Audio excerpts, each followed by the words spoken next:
Today we're going to be talking about the book of Deuteronomy. So we're going to be doing a series on the book of Deuteronomy.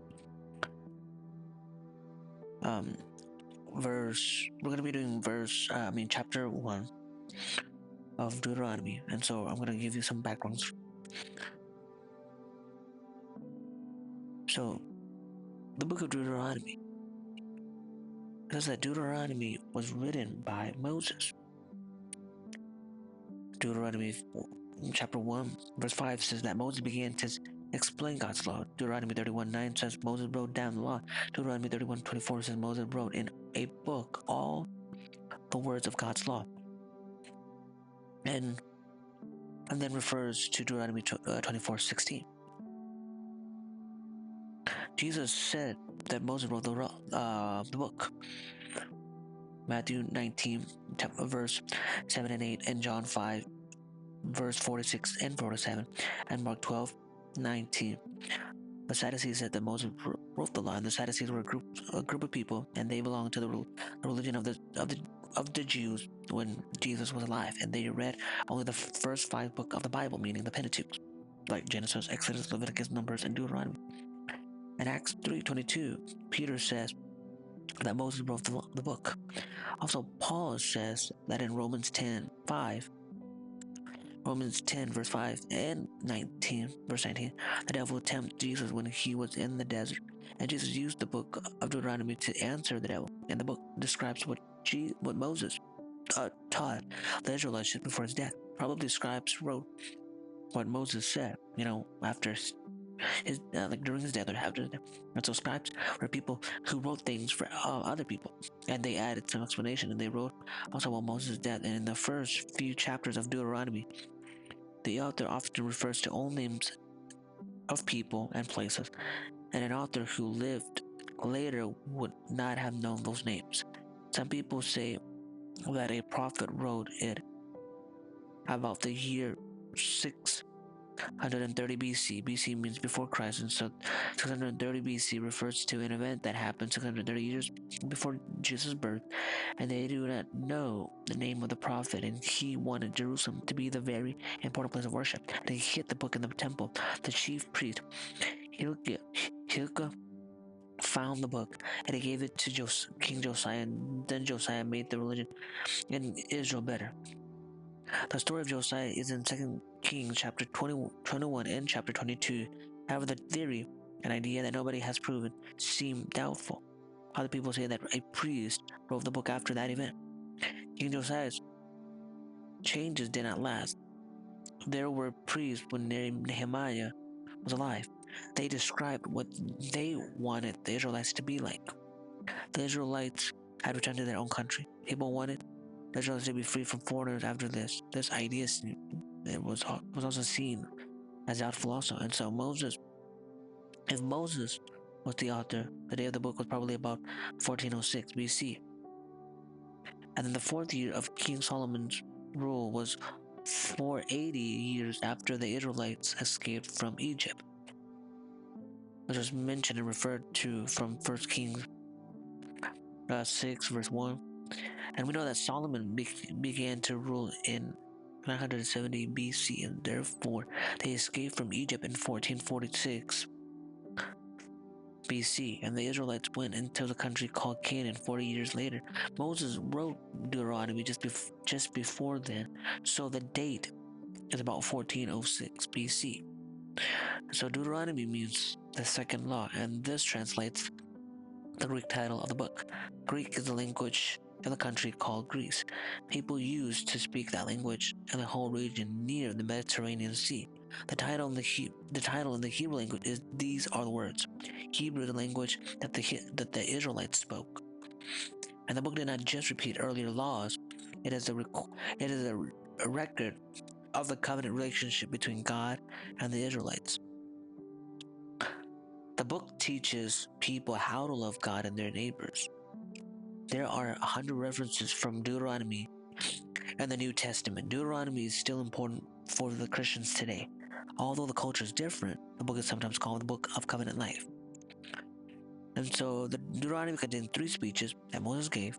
He gave them just before the Israelites entered Canaan, and Canaan was the country that God had given to the Israelites. And God wanted the Israelites to obey the law. And Deuteronomy is about the relationship with God by means of the covenant of the law. And the law is not just a series of rules to obey; it explains how people should make this relationship work. Deuteronomy also shows us how to show our love for God and for people. Moses told the Israelites to do the things because God had given grace and love to them. Christians must do the same. So the book is like the agreement that some kings used to make at that time, and this was in the nation called Hittites, and they made the agreement with the people whose country they captured. The king spoke to the people who made the agreement. A king would describe what he had done for his nation in the past. Then he would tell the people what he expected them to do. Often these agreements warn about curses if people did not obey the agreement. And the three sections of Deuteronomy are very similar to this. And so Moses told the Israelites that God would send them to another prophet like him. And Jesus was that prophet. John 1:45, and the Israelites went through the desert, and Jesus was in the desert too. Moses spoke about blessings and curses, and Jesus spoke about blessings and curses. Luke 6:20 and through 26. And Moses climbed a mountain, and he told the people to obey his commands, and Jesus did that also. So Matthew 28, verse 16 through verse 20. And chapter 1 was the beginning when Moses wrote the book. And so these are the words that Moses spoke to all the people in Israel. The Israelites were in the desert on the east side of the river Jordan. They were in the Jordan very near Suph, S-U-P-H, and they were between Paran and the towns called Topil and Laban and Hazareth and Dizahab. And it takes 11 days to travel from Mount Sinai to Kadesh Barnea by Mount Seir route, and it was the first day of the 11th month of the 40th year. Moses told the Israelites everything that the Lord had ordered him to tell them. That was after he had defeated Sihon, the king of the Amorites. Sihon lived in the town called Heshbon. Moses had also defeated Og, the king of Bashan, who lived in Ashtaroth and Idri. So the book tells us that Moses was the speaker, and he spoke to the Israelites, and they were in Moab on the east side of the Jordan Valley, and the desert is a place where there is not much water, and so the bushes are small, and it has poor soil, and the people cannot grow crops there, and so not many people live there. It was 40 years since they had left Egypt, so the Israelites would enter the country that God had promised to them, and so now they remembered what had happened at Mount Sinai. Sometimes this was called Mount Horeb, and there God showed the Israelites who He was, and God had acted in powerful ways. He had freed the Israelites from Egypt, but by Moses, God had given them laws to them, and God told them how to build these special tent. That there was where God met with the Israelites, and God told them how they should bring sacrifices. He also told them how to celebrate festivals. A person can walk from Mount Sinai to Kadesh Barnea in 11 days. But the Israelites arrived at the edge of the country that God had promised to them after nearly a year. Then they became afraid of the people who were already in the country. So God told them the Israelites. God told the Israelites to travel around the country where they were. And Moses was speaking 30 years later, and they had come again to the edge of the country that God had promised to them. You can read about this from verse 19. And they defeated King Shihon and King Og, and these are the words.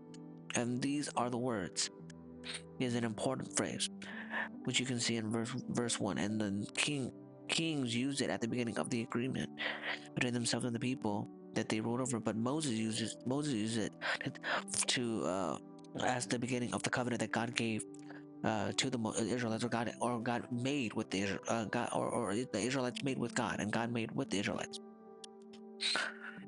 So I'm gonna just explain through verse 5 through 43. So Moses reminded the Israelites about God's promise to give the country to them. That was what God promised to Abraham and later to Isaac and to Jacob. The Amorites lived in hills at the northern end of the country. Canaan and Lebanon were in the north. The coast is the coast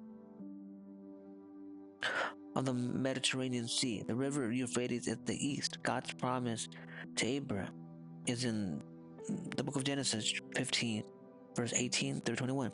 And God encourages us to develop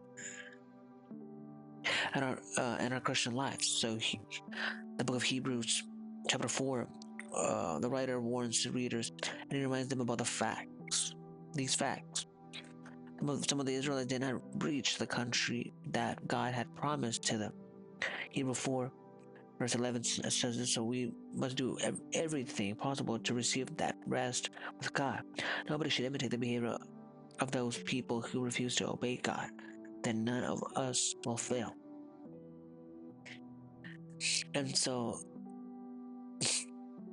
verse 9 and verse 9 through verse 18 says Jethro, the father of Moses' wife, meaning the father-in-law of Moses, suggests that Moses should have helpers.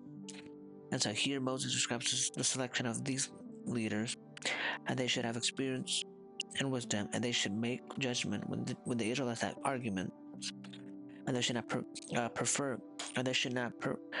prefer Israelites to foreigners, and they should not prefer rich people to poor people.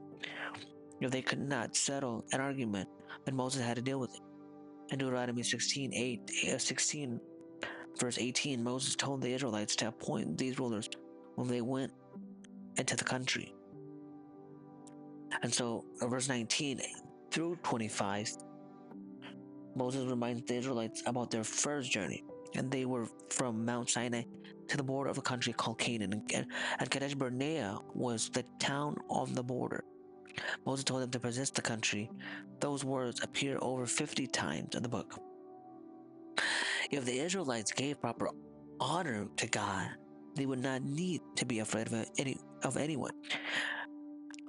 They sent 12 men out to discover more about the country, meaning Canaan, and one man came from each tribe. That story is in the book of Numbers, chapter 13 and 14. Eshcol is a valley to the north of the town called Hebron. Eshcol is famous because of the quality of its grapes. Verse 26 to 33 that was about the Israelites doubting God's promise, and they refused to obey him because they did not trust him. They believed that God had brought them out from Egypt to kill them. They did not think that they could capture the cities. They were afraid because the people in those cities were very tall and strong, meaning giants. And Moses told the Israelites that they do not need to be afraid, or they don't need to be afraid.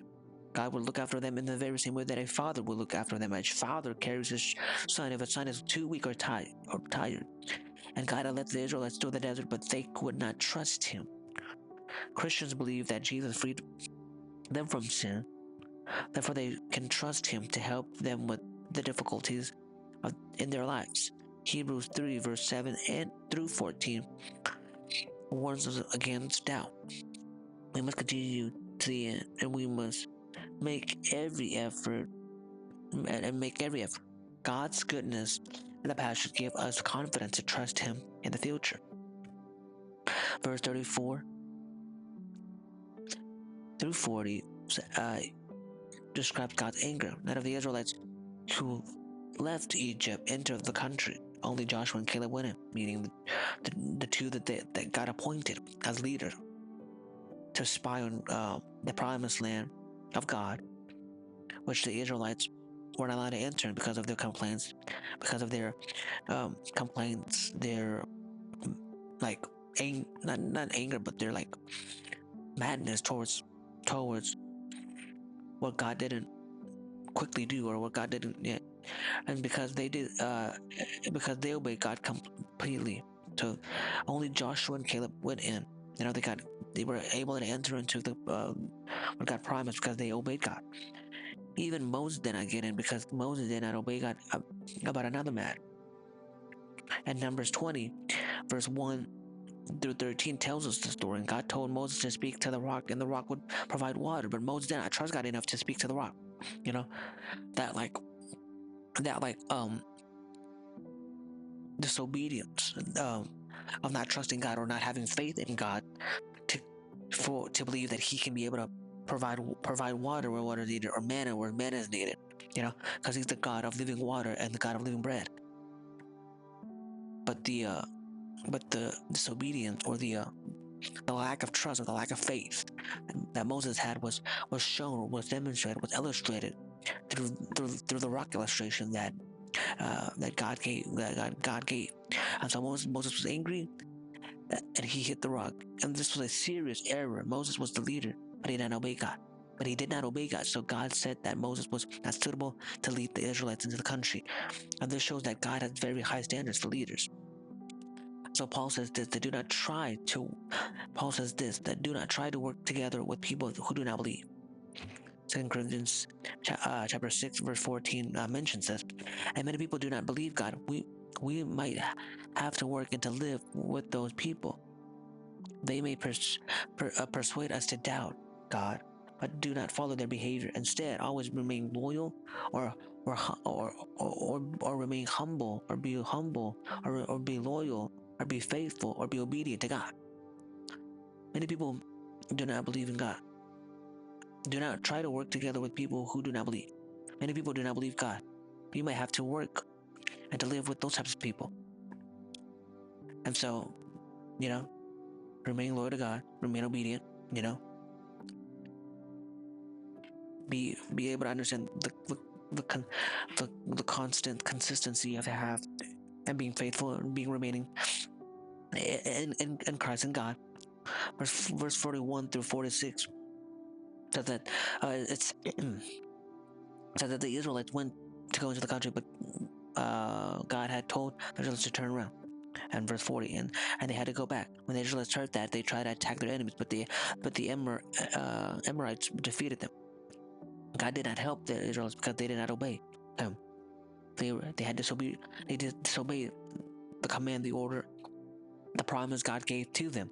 You know, because of their lack of trust, their lack of faith, their lack of being understanding what God could do, and they went against it. And so they tried to win the battle by themselves, but they could not do anything unless God was with them. And they had to learn that fact. And so 1 Corinthians chapter 3 verse 10 through verse 15 says that God will examine people's works. If the fire of God burns a person's work, he will lose his reward.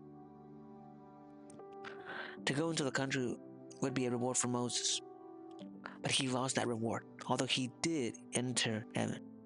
The Israelites tried to fight the Amorites by themselves, and the disciples, students of Jesus.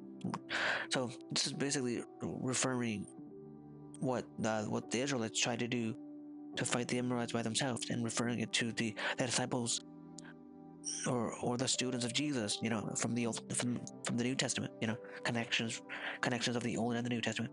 So made the same mistake that the Israelites did, and so they did not send the wicked spirit out of the boy, but the spirits are alive. But we cannot see the disciples tried to do this by themselves, but they had not prayed for God, to God, for help. And so the power to send wicked spirits out of people came from Jesus only. And so this is referred and mentioned in Mark 9:14, verse 14 through verse 29. And so through the book of Deuteronomy, chapter 1, verse 1 through 43, 46, we can understand the story of the Israelites, and why, if we cannot trust God, or we cannot have obedience in we cannot obey God and trust God, and we keep lacking it, or we keep losing the faith that we have, the trust that we have, the obedience that we have, God will not be able to grant us, or give us, or provide us things that we may need as a reward, or that He can give unto us as a reward, because our reward is simply in trusting Him, having faith in Him, and not lacking faith, and not lacking trust, and not lacking the things that God can greater do for us, and our and what and the obedience we can have, and the trust that we can have, the faith that we can have, because if we're consistent and trusting God, even when it may be hard, even when it may be tough, we can understand the reward that He will give unto us, which can be able to lead us to go into the promised land, or Canaan, which Deuteronomy chapter 1 tells us and shows us through the lives of the Israelites, and why Joshua and Caleb were the only ones that were able to go into Canaan, because they trust God, they were beating God, and they were consistent in, and even though they didn't had enough, or even though they didn't like expect for what God will do, they were consistent in trusting Him and being obedient to Him. That the hand of God wasn't lost, or the hand of God wasn't away from them, and so they were able to enter the Canaan where milk and honey flowed, and that milk and honey was fulfilled for them, and not for the Israelites, and even for the lead and for the Israelites' leader Moses, because of the disobedience, because of not trusting God when bread wasn't given, or when manna wasn't given, or water was given, or things that they expected wasn't given. Their expectation versus reality was different. And so when their reality was like not what they expected of from their expectation, God gave God didn't God instead of God providing them what they wanted or what they needed as a reward, God instead gives them something else, which allowed them to not be which allowed them to not like enter, or to receive greater things that would lead them to go into the promised land, or into Canaan, or to receiving the milk and honey promise of God that was already provided for them, but they didn't obey God, or they weren't consistent with God, or they wouldn't maintain or be or sustain and what God would do for them, that they lost it. And so Deuteronomy chapter 1 talks about that and explains that obedience and trusting God and having faith in God is the way we are to seeing the reward of God.